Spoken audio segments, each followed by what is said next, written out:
नमस्कार मेरे प्रिय दोस्तों। परमेश्वर आप सबको आशीष दे। ये है दूसरा दिन दनियाल के उपवास का। और जैसे हम बात करते आ रहे हैं, इन दिनों हम बोल रहे हैं पवित्र आत्मा के बारे में। हम चाहते हैं कि सबके पास ये जानकारी हो उसकी, कि जो बाइबल हमें रिवील करती है। देखिए, यहाँ पर हमने बात की थी कल कि जैसे प्रभु यीशु ने कहा कि तुम पवित्र आत्मा जब ग्रहण करोगे, उसका सामर्थ्य ग्रहण करोगे, कि जो तुम्हारे ऊपर जो उतरेगा, जब वह तुम्हारे ऊपर ठहरेगा। ये एक वादा है, एक गारंटी, एक एक मोहर। बोलते हुए इस प्रकार परमेश्वर की, प्रभु यीशु ने कहा है, ये हो चुका है पेंतेकोस्त के दिन। पवित्र आत्मा सबके ऊपर आया। इससे पहले वो नबियों को इस्तेमाल करता था, परमेश्वर के सेवकों को इस्तेमाल करता था अतीत में। मगर जब प्रभु यीशु आए, जब उन्होंने क्रूस पर भुगतान किया, हमारे पापों के लिए अपना कार्य किया, जो केवल वो ही कर सकते थे, कि जो है हमारे पापों के लिए भुगतान अपनी खुद की जिंदगी के द्वारा। तो जब वे जी उठे और स्वर्ग की ओर गए, उन्होंने भेजा पवित्र आत्मा को। किस लिए? ताकि पवित्र आत्मा वह मार्गदर्शन कर सके अपने शिष्यों का। तब तक जो शिष्यों का मार्गदर्शन करता था प्रभु यीशु के, वो खुद प्रभु यीशु थे व्यक्तिगत तौर पर। मगर जब वे मरे, जी उठे और स्वर्ग की ओर चढ़े, वापिस लौटे और पिता की दाहिनी ओर बैठे उस सर्वशक्तिमान के, ताकि वह अपने शिष्यों को अनाथ ना छोड़े। उसने भेजा पवित्र आत्मा को। पवित्र आत्मा वो परमेश्वर है, प्रभु यीशु मसीह के तौर पर आत्मा में उनके अंदर की जो मोहर ग्रहण किए हुए हैं, जो उन्हें ग्रहण करते हैं। तो पवित्र आत्मा आज वह है कि जो मार्गदर्शन करती है। पेंतकोस्त के दिन से लेकर आज तक पवित्र आत्मा मार्गदर्शन देती आ रही है प्रभु यीशु मसीह के शिष्यों का। तो जब प्रभु यीशु ने कहा, तुम सामर्थ्य पाओगे जब पवित्र आत्मा तुम पर उतरेगा, स्पष्ट है कि यह सामर्थ्य पवित्र आत्मा का, यह एक सामर्थ्य है असाधारण। यह सामर्थ्य नहीं है साधारण। आप एक्सरसाइज करते हो और आप मसल बना लेते हो, आप आपका शरीर बढ़िया बन जाता है भौतिक शारीरिक ताकत के साथ। मगर सामर्थ्य पवित्र आत्मा का वह आध्यात्मिक है, वह है असाधारण। स्पष्ट है कि सामर्थ्य, किसी भी सामर्थ्य का अस्तित्व नहीं है जो तुलना कर सके पवित्र आत्मा के सामर्थ्य के साथ, उनकी मौजूदगी के साथ हमारे अंदर। और क्या है, क्या है सीक्रेट? सीक्रेट कि जो हम ढोते हैं जब पवित्र आत्मा हमारे अंदर होती है, यह एक ऐसी चीज है कि जो बहुत कम लोग नोट करते हैं। जब एक व्यक्ति के पास पवित्र आत्मा है, वह एक ऐसा व्यक्ति है भरा हुआ अनुग्रह से, अभिषेक से, मौजूदगी से परमेश्वर की। और कैसे इस इस सामर्थ्य को ढका जाए असाधारण, उसके सेवकों के द्वारा कैसे उसे ग्रहण किया जाए? शब्द के द्वारा। शब्द, साधारण तौर पर उसके पास ताकत होती है। कोई भी शब्द, चाहे वह शब्द हो भलाई का या शब्द हो बुराई का, उसके पास ताकत है। और शब्द मरता नहीं, जैसे आत्मा। तो शब्द के पास वो ताकत है। प्रभु यीशु ने ये कहा है, जब अपने शिष्यों को कहा, देखिए तुम्हारे शब्द के द्वारा तुम धर्मी ठहराए जाओगे, क्षमा किए जाओगे, और तुम्हारे ही शब्दों के द्वारा तुम दोषी ठहराए जाओगे। निर्भर करता है उन शब्दों पर जो हम सुनते हैं, और यह निर्भर करता है आत्मा पर, दिमाग पर, हमारी बुद्धिमानी पर, हमारी समझदारी पर। बोलना वह है कि जो बोला गया है, और वो कि जो हम ना बोले। तो कल्पना करें कि मानवीय शब्द, उसके पास शब्द है, कितनी सारी शादियां वो टूट जाती हैं एक शब्द के कारण। मगर कितनी सारी शादियां जो की जाती हैं एक शब्द के द्वारा। ये नहीं है कि एक शब्द के साथ शादी को आप बना लेते हो, एक जिंदगी को दो की, और एक शब्द के साथ आप नष्ट कर देते हो। सब कुछ निर्भर करता है शब्द पर। जब इन क्षणों में एक व्यक्ति वो बोलता है सत्य है, सच है, मेरी शादी एक शब्द के कारण टूट गई, एक शब्द के कारण। तो शब्द के पास वो ताकत है जीवन देने का, शब्द के पास ताकत है मारने का भी। बहुत ठीक। कल्पना कीजिए कि जब शब्द परमेश्वर का निकलता है उसके सेवकों के मुंह से, उसके संतान के मुंह से, उसके चुने हुओं के। कल्पना कीजिए कि जब एक व्यक्ति बोलता है पवित्र आत्मा के माध्यम से, कल्पना कीजिए कि जब एक व्यक्ति पवित्र आत्मा के द्वारा मार्गदर्शन ग्रहण करता है, उन्हें संदेश मिलता है या भविष्यवाणी करता है, वह बोलता है कि जो परमेश्वर ने निर्धारित किया है। और जब बाइबल बोलती है भविष्यवाणी के बारे में, ये बताना नहीं कि भविष्य के में क्या होगा, वो नहीं, नहीं, मगर ये है शब्द भविष्यवाणी, जो वो उन दानों के बारे में है, दान की जो आप वो बोलते हो, जो लिखा गया है, जो निर्धारित किया गया है सामर्थ्य के द्वारा, कि जो कन्विंस होते हैं उन शब्दों के द्वारा और ग्रहण करते हैं आशीष को, वो चंगे होते हैं, मुक्त होते हैं। और लोग वे अपने जीवन को रिकंस्ट्रक्ट करते हैं, क्योंकि वो शब्द भविष्य वक्ता के होते हैं। वो आदमी की समझदारी से नहीं निकलते, मगर एक सामर्थ्य से। वो एक सामर्थ्य है, असाधारण सामर्थ्य परमेश्वर का। उदाहरण के तौर पर यीशु ने कहा है, मुझ तक आओ सब जो थके हारे हुए और बोझ के तले दबे हुए। तो जब एक मनुष्य परमेश्वर का सेवक या सेविका वो बोलते हैं इन शब्दों को, वे कि जिनको परमेश्वर ने चुना है, वे जिनको परमेश्वर ने चुना है, क्योंकि बहुत सारे बुलाए गए हैं मगर बहुत कम चुने गए हैं, उनको जिनको परमेश्वर ने चुना है इन शब्दों को समझते हैं जैसे परमेश्वर के हों। इसके अलावा वो एक व्यक्ति के द्वारा बोले गए हों, यहाँ तक कि चाहे वो एक व्यक्ति वो अनपढ़ क्यों ना हो, मगर उसने बोला पवित्र आत्मा के माध्यम से, पवित्र आत्मा ने रखा उसके मुंह में उनके शब्दों को, तो वे शब्द उनके पास सामर्थ्य है, ताकत है पाप को नष्ट करने का, दुविधाओं को नष्ट करने का। वो अपने या एक व्यक्ति के जीवन को रिकंस्ट्रक्ट करता है कि जैसे प्रकाश हो, जो परमेश्वर ने बोला और प्रकाश हो गया। परमेश्वर ने सब कुछ को बनाया एक शब्द के ऊपर, शब्द के साथ और शब्द के माध्यम से। तो जब आप बपतिस्मा ग्रहण करते हो पवित्र आत्मा का, आप ग्रहण करते हो इस सामर्थ्य को, असाधारण सामर्थ्य बोलने का। वह है कि जो परमेश्वर चाहते हैं कि आप बोलें, कि आप दोहराएं। वह है कि जो उन्होंने कहा है कि आप दें उनके शब्द को आवाज, ताकि मोक्ष हो, मुक्ति हो, चंगाई इत्यादि इत्यादि इत्यादि। उदाहरण के तौर पर, एक उदाहरण के तौर पर, और आप अच्छे से समझोगे। देखिए यहाँ पर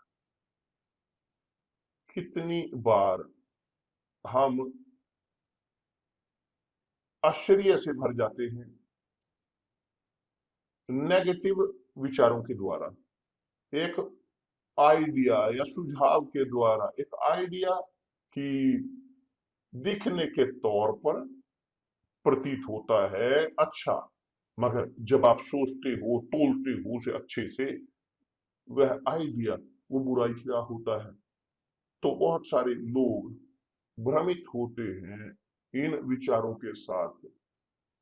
जो शैतान की फूंक होती है, शैतान बोलता है, शैतान बोलता है, उसने बोला यीशु के साथ, शैतान ने इस्तेमाल किया और यहां तक कि बाइबल के वचन को बोला ललचाने के लिए प्रभु यीशु को। मगर यीशु अपनी पूरी जानकारी के साथ परमेश्वर के शब्द के द्वारा परमेश्वर के यीशु ने अपने आप को बचाया। उसने अपने आप को अपने व्यक्तिगत शब्द के साथ नहीं बचाया, उसके अपने खुद के विचारों के साथ उसने बचाया अपने आप को परमेश्वर के शब्द के साथ। उसने वहां पर शैतान के शब्दों को दूर किया और टूटे तोड़े मरोड़े हुए परमेश्वर के शब्द को जो तोड़ मरोड़ कर इस्तेमाल करता है, और यीशु ने समाधान किया परमेश्वर के शब्द को बोलते हुए कि जैसे वो लिखे हैं। तो प्रभु यीशु ने शब्द को इस्तेमाल किया सामना करने के लिए और रक्षा करने के लिए, अपनी रेपुटेशन को, अपनी जिंदगी को उसने शब्द का इस्तेमाल किया। तो कितनी बार एक व्यक्ति वह आश्चर्य से भर जाता है उन विचारों के साथ जो नकारात्मक होते हैं, और वे उन विचारों में बह जाते हैं और दूसरे लोगों को भी विचार देते हैं, नकारात्मक विचार वो दोहराते हैं, वो भविष्यवाणी करते हैं एक चीज की जो शैतान की है दूसरे लोगों तक। हाँ, दूसरे लोग जो सुनते हैं, कान उसे देते हैं, वे धोखा खाते हैं शैतान के शब्द के द्वारा, नकारात्मक विचारों के द्वारा, विचार कि जिनका कोई लेना देना नहीं परमेश्वर के शब्द के साथ, परमेश्वर के शब्द के साथ। तो बहुत सारे लोग वो नष्ट कर लेते हैं या नष्ट हुए होते हैं कान देने के कारण शैतान के शब्द को। तो शैतान शब्द को इस्तेमाल करता है, शैतान जानता है कि शब्द में ताकत है। जब उसने हव्वा को ललचाया, उसने हाथों को इस्तेमाल नहीं किया, उसने फल को नहीं लिया और हव्वा के मुंह में डाला, नहीं, उसने इस्तेमाल किया एक विचार कि जो शब्द में परिवर्तित हुआ, लालच, महत्वाकांक्षा, सुझाव। हव्वा भ्रमित हो गई और उसने धोखे को खाया अपनी आंखों के द्वारा और उन शब्दों की ओर कान दिए और उसने इस्तेमाल किया वही शब्द ललचाने के लिए अपने पति को, आदम को। तो मेरे प्रिय दोस्त, एक शब्द वो नष्ट कर देता है, एक शब्द ही है जो बनाता है। जब एक व्यक्ति वो ग्रहण करता है परमेश्वर के विचारों को, वो उन शब्दों को बोल सकता है जो लिखा है, वह कि जो होने की जरूरत है वो भविष्यवाणी जो परमेश्वर के शब्दों में दर्ज है। तो जब हम प्रीच करते हैं परमेश्वर के शब्द को, हम भविष्यवाणी कर रहे होते हैं।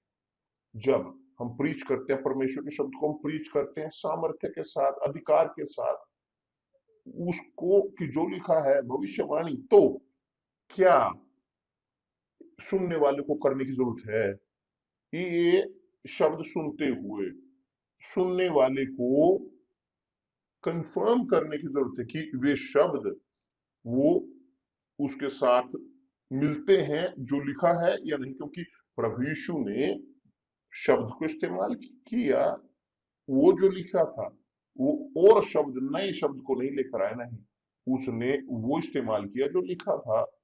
तो तो उसकी ढाल थी शब्द की जानकारी, क्योंकि शब्द की जानकारी के साथ उसने अपने विश्वास को बचाया। तो जब आप सुनते हो मुझे बोलते हुए, प्रीच करते हुए, भविष्यवाणी करते हुए, तो आपको कंफर्म करने की जरूरत है जो मैं बोल रहा हूं। इसलिए नहीं कि मैंने बोला कि है जो है, कि है जो मैंने कहा है वो है, नहीं। आपको कंफर्म करने की जरूरत है आध्यात्मिक चीजों के साथ, परमेश्वर के शब्द के साथ। मुझे याद है कि मैं ये करता था शुरुआत में, मेरे परिवर्तन के समय पास्टर प्रीच करता था और मैं कंफर्म करता था कि बाइबल में कहां पर लिखा है, और मैं बाइबल को लेता था और कंफर्म करता था कि वास्तव में यह है। यदि किसी कारणवश कोई ऐसी चीज वो बोलता जो मैच नहीं करती थी, नहीं नहीं मुझे कन्विंस करती थी, तो मैं खोज करता था वचन कि जो कंफर्म कर सके या नहीं करते। यदि वो कंफर्म नहीं करते थे, मैं नकारता था, नकार देता था। क्यों? क्योंकि हमें विश्वास समझदारी के साथ इस्तेमाल करने की जरूरत है, विश्वास समझदारी के साथ। और विश्वास समझदारी के साथ ये नहीं कि हम विश्वास इस्तेमाल करें आप जो महसूस करते हो या महसूस नहीं करते उसके अनुसार, या आप विश्वास इस्तेमाल करते हो भावनाओं के साथ। क्षमा चाहता हूं मुझे थोड़ा सा पानी पीने की जरूरत है। जब एक व्यक्ति विश्वास करता है अपनी कॉन्शियंस के साथ, विश्वास की जो अपने अंदर भरते हैं, पोषित करते हैं, वो शारीरिक है, वो शारीरिक है। विश्वास की धोखा देता है। ये विश्वास असाधारण नहीं है, विश्वास नहीं है पवित्र आत्मा का, परमेश्वर के शब्द का। परमेश्वर आत्मा है, परमेश्वर शब्द है, यह लिखा है। परमेश्वर वचन है, क्या ये लिखा नहीं है? वो ठीक। तो हमें सोचने की तर्क शक्ति के साथ जरूरत है कि वह कि जो लिखा है, जो परमेश्वर के सेवक ने बोला है, ताकि ना हम उन भावनात्मक शब्दों में ना भूले, संवेदनशील शब्दों में नहीं। यह हाँ हाँ ना ना होने की जरूरत है। जो इससे बाहर है वो शैतान से है। तो जब एक व्यक्ति वो बपतिस्मा ग्रहण करता है पवित्र आत्मा के साथ, वो ग्रहण करते हैं सामर्थ्य को शब्द के, खुद पवित्र आत्मा के।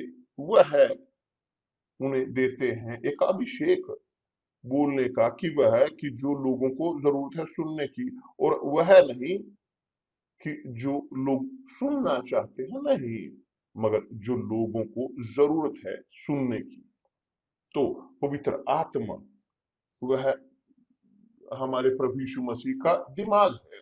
क्या यही नहीं है लिखा है कि जो पवित्र आत्मा है उसके विचार हैं परमेश्वर के विचार? तो आपको देखने की जरूरत है, आकलन करने की, तोलने की जरूरत है कि यदि शब्द जो आप सुनते हो वो वास्तविक तौर पर पवित्र आत्मा से है, या एक शब्द है कि जो थोड़ा सा ऐसा लगता है कि पवित्र आत्मा से आए लगते हैं, मगर कंटेंट उनका एसेंस शारीरिक है। और तब बहुत सारे लोग धोखा खाते हैं, धोखे की आत्मा के साथ, कि जो हम जिसके बारे में कल हम बात इसके बारे में बात करेंगे, धोखे की आत्मा। मगर जब प्रभु यीशु ने कहा कि तुम पवित्र आत्मा का सामर्थ्य पाओगे, तो जब एक व्यक्ति के पास बहुत बड़ी जानकारी शायद ना हो बाइबल की, यहां तक कि एक व्यक्ति चाहे वो पढ़ा लिखा हो या ना हो, मगर वो परमेश्वर के शब्द को अपने अंदर संरक्षित रखता है, उसके पास अपने मुंह पर वो परमेश्वर के शब्द हैं, जब वो बोलते हैं, वो बोलते हैं सामर्थ्य के साथ, अधिकार के साथ, और वह शब्द पवित्र आत्मा उन शब्दों से वो कराता है कि वो पूरा करता है उन लोगों की, वो लोग जो उन्हें सुनते हैं। मैं यहाँ तक कि याद करता हूँ, मुझे याद है एक पास्टर पास्टर जो था, उसके बहुत ज्यादा पढ़ाई नहीं थी उसके पास प्रिविलेज नहीं थी पढ़ने की, मगर वो थोड़ा बहुत पढ़ सकता था, और उसने सीखा और सीख रहा था इंग्लिश उस प्रकार से कि जो उसकी परिस्थितियां थी। मगर वह एक परमेश्वर का सेवक था, उसने ग्रहण किया पवित्र आत्मा। तो वह एक मुस्लिम शॉप में गया और वहां पर उसने कहा, वहां लंदन चर्च के बाजू में था वो, गया और एक व्यक्ति के साथ उसने बात की जो दुकान का मालिक था, उसे आमंत्रित करना चाहते थे उनको उस चर्च में।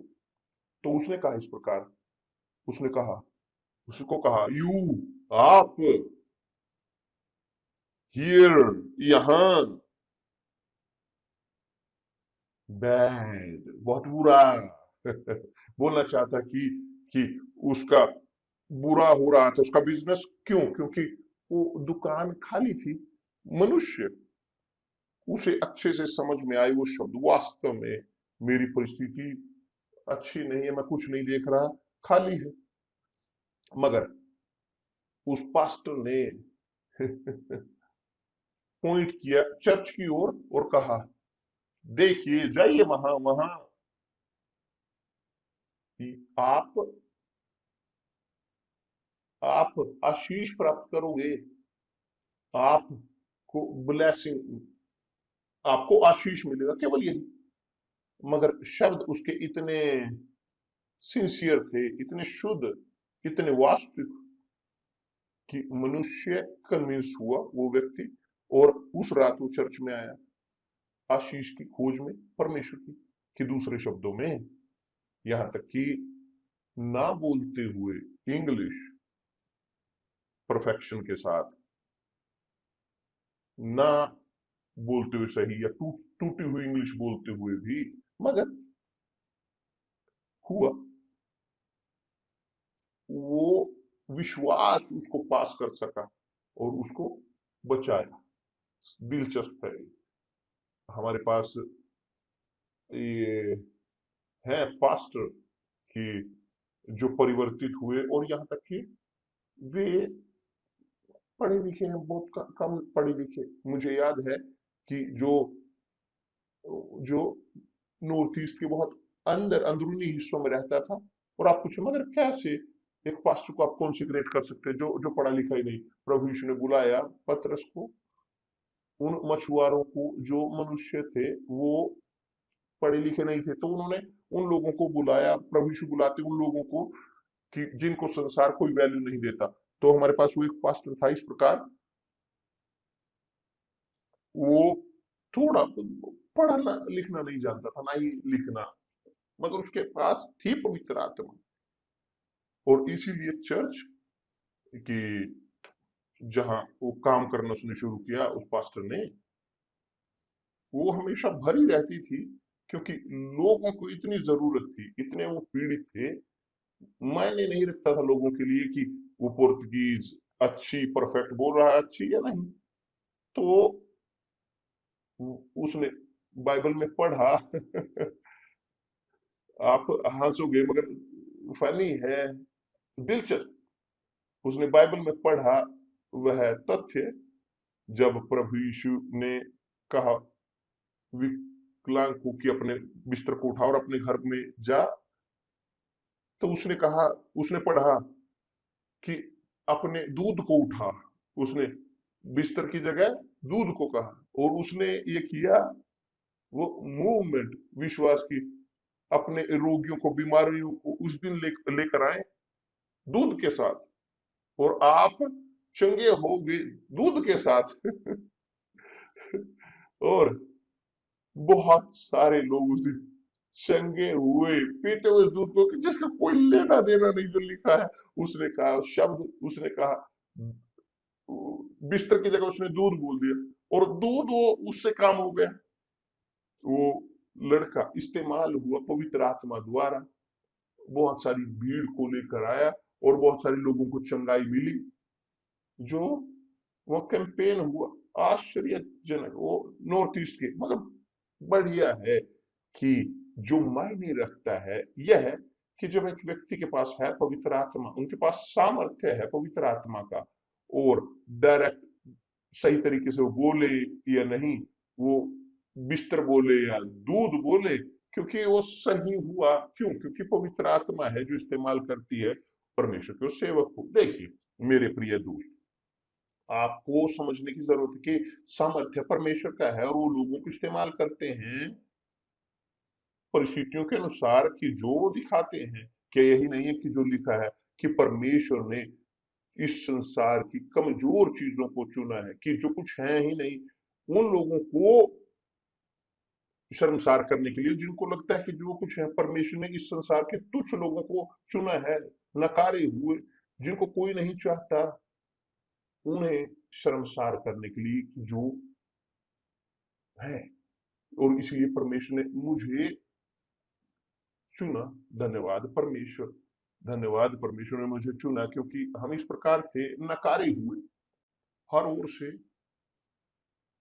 मगर इसी प्रकार है कि परमेश्वर का सामर्थ्य जब आता है, जब एक व्यक्ति के पास पवित्र आत्मा की सामर्थ्य है, उनके वचन भविष्य वक्ता के होते हैं। क्यों? क्योंकि पवित्र आत्मा है जो कन्विंस करती है और कार्य करती है। ये उनकी सामर्थ्य है, असाधारण सामर्थ्य। एक व्यक्ति, मनुष्य, वह है केवल एक साधन होता है पवित्र आत्मा के कार्य में। तो बहुत बार लोग खोजते हैं, और बिशप मैं अन्य भाषा में नहीं बोलता, मायने नहीं रखता आप बोलते हो नहीं बोलते, अन्य भाषा में आप बोलते हो, यदि आपके पास पवित्र आत्मा है तो आपके पास ये सुनिश्चितता हो सकती है, भाषा जो बोलती हो यही ब्रेक थ्रू करेगी। यदि आपके पास पवित्र आत्मा नहीं है, आप बहुत सारी भाषाएं बोलते हो, आप जो भाषा चाहते हैं बोल सकते हैं, मगर यदि पवित्र आत्मा नहीं है आप कुछ नहीं कर पाओगे। क्यों? क्योंकि यह पवित्र आत्मा है कि जो हमें ये कंडीशन देती है, वह बोलने की, वह रखते हैं शब्द हमारे मुंह में कि हम वो बोल सकें जो बोला जाए लोगों के लिए, ताकि जिन लोगों को लेकर आए हैं उन शब्दों को सुनने के लिए। सामर्थ्य उनका है असाधारण। तो ना चिंतित रहें अन्य भाषा के बारे में, किसी भी तरीके से नहीं। और यहाँ तक कि मुझे मुझे याद है एक चर्च, शुरुआत में मेरे परिवर्तन के लगभग 55 साल हो चुके हैं। तो मेरे पास मैं एक डिनोमिनेशन में था कि जो बहुत अन्य भाषा के बारे में बहुत, मगर बहुत वो बोलते थे अन्य भाषा में और इंटरप्रेट करते थे, और अन्य भाषा में बोलते हुए इंटरप्रेट करते थे। मैंने कहा ये तो मैच नहीं करता। चर्च बहुत बड़ी, बहुत, और क्योंकि लोग नई नई चीजों की खोज में रहते थे, मगर जिस प्रकार से वो बढ़ी वो गायब भी उसी प्रकार हो गई। क्यों? क्योंकि बेस नहीं है। जब जब भाषा अन्य है, भाषा हमारे लिए वो अन्य है, यहाँ तक कि शैतान के लिए भी क्योंकि एक भाषा एक कम्युनिकेशन है व्यक्तिगत, आपके और परमेश्वर के बीच, परमेश्वर और आपके बीच। एक भाषा है केवल परमेश्वर समझते हैं, शैतान नहीं समझते, मनुष्य नहीं समझते। परमेश्वर वो इस्तेमाल कर सकते हैं अन्य भाषा को, कि दूसरे लोगों की हो, दूसरे राष्ट्रों की हो, वो इस्तेमाल कर सकते हैं, जैसे पेंतोकोस्त के दिन हुआ। मगर ना भ्रमित हूं, ना सोचते हुए रहें, भरोसा करते हुए कि लोग उदाहरण के तौर पर एक अन्य भाषा उन्होंने बोली और बाद में ट्रांसलेट किया, ये मैच नहीं है इसका। क्योंकि अन्य भाषा वो अन्य है, वो अन्य ही रहेगी, हमेशा अन्य, वो अन्य रहेगी लोगों के लिए कि जो नहीं विश्वास करते। मगर नोटिस की जाएगी, आश्चर्य वो करेगी उन लोगों के लिए जो परमेश्वर के हैं, जो समझेंगे परमेश्वर की आत्मा को वहां। क्योंकि जो अन्य भाषा में बोलते हैं वो बोलते हैं स्वर्गदूतों की भाषा, परमेश्वर की भाषा, आत्मा में आराधना स्तुति करते हैं परमेश्वर की।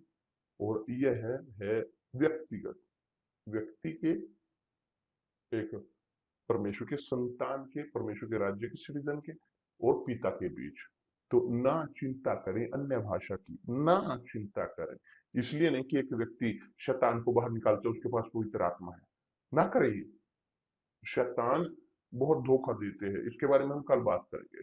प्रभु यीशु ने कहा है मैंने तुम्हें कभी नहीं जाना। किसे उसने कहा था ये?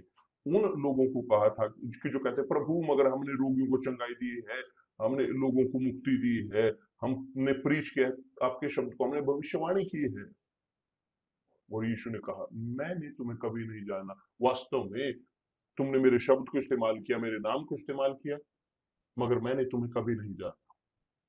तो आपको ख्याल रखने की जरूरत है कि आप कान ना दें उन आवाजों को जो धोखे की हैं, जो दिखने के तौर पर प्रतीत होती हैं दैवीय, मगर पीछे है एक एक मुखौटा, एक झूठ।